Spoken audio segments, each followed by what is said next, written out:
নমস্কার বন্ধুরা, মিষ্টির ঘরকন্যায় সকলকে স্বাগত।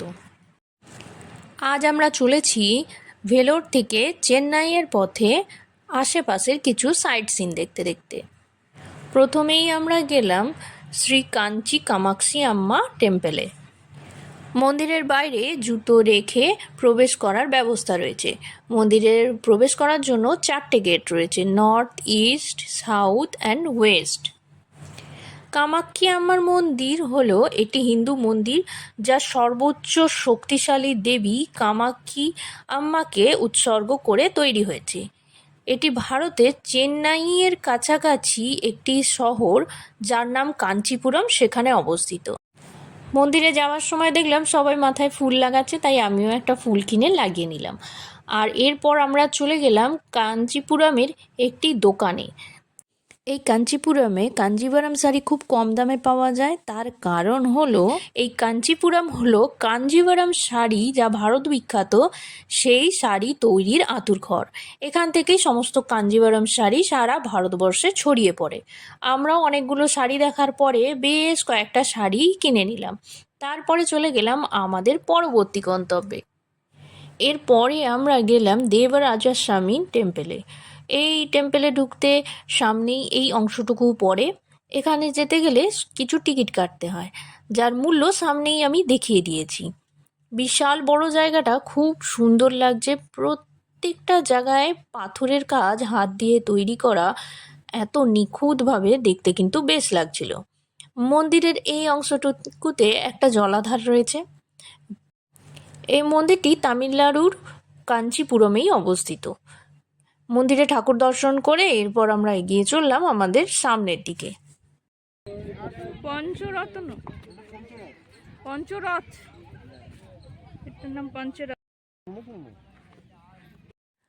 আমরা এখন আছি মহাবলীপুরমে। স্থানীয় উচ্চারণে এটা মামাল্লাপুরম হয়। দক্ষিণ ভারতের তামিলনাড়ু রাজ্যের এটি একটি অংশ।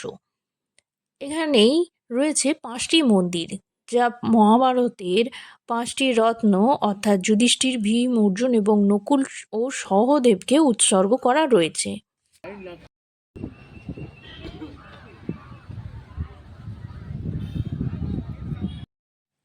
বেশ কিছুক্ষণ সময় কাটিয়ে ডাব খেয়ে এগিয়ে চললাম আবার আমরা সামনের দিকে।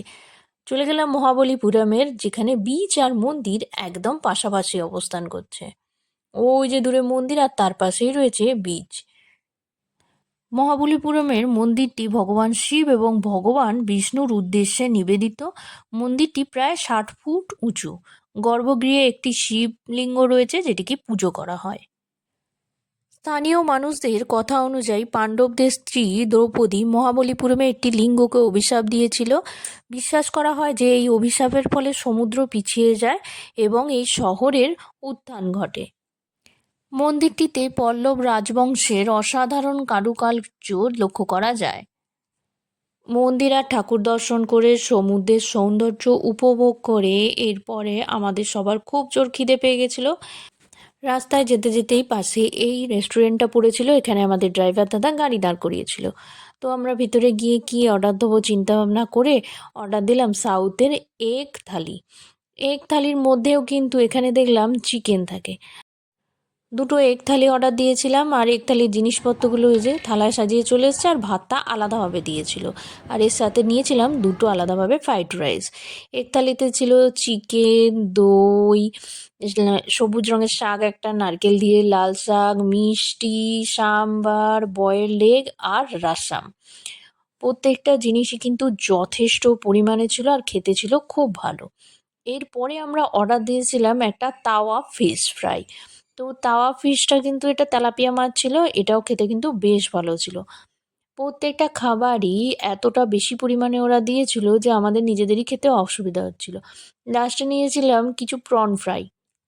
যাই হোক, ওখানে খাওয়া দাওয়া কমপ্লিট করে এবার আমরা এগিয়ে চললাম আবার আমাদের সামনের দিকের গন্তব্যে। না কেন কোভালাম বিচ।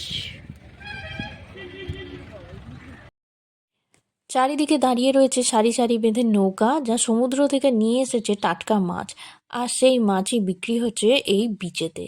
অনেকেই দেখলাম মাছ কিনছে। নৌকাগুলো দাঁড়িয়ে আছে, বেশ লাগছে।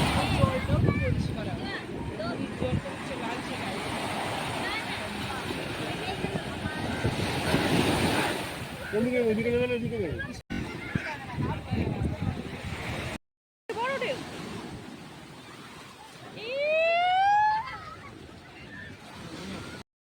কোভালাম বিচ চেন্নাইতে অবস্থিত। আমরা পৌঁছে গেছি এখন গাড়ি করে চেন্নাইতে। বিচের ধারেই রয়েছে প্রচুর দোকান, আর সেখানে বিক্রি হচ্ছে সামুদ্রিক মাছ ভাজা, বসে খাওয়ারও ব্যবস্থা রয়েছে। এখানে বেশ কিছুক্ষণ সময় কাটানোর ফলে আমাদের প্রায় সন্ধে নেমে এসেছে, আর রাস্তা দিয়ে যেতে যেতেই আমাদের চা খাওয়ার ইচ্ছা হতে নেমে পড়লাম এই ক্যাফেটায়।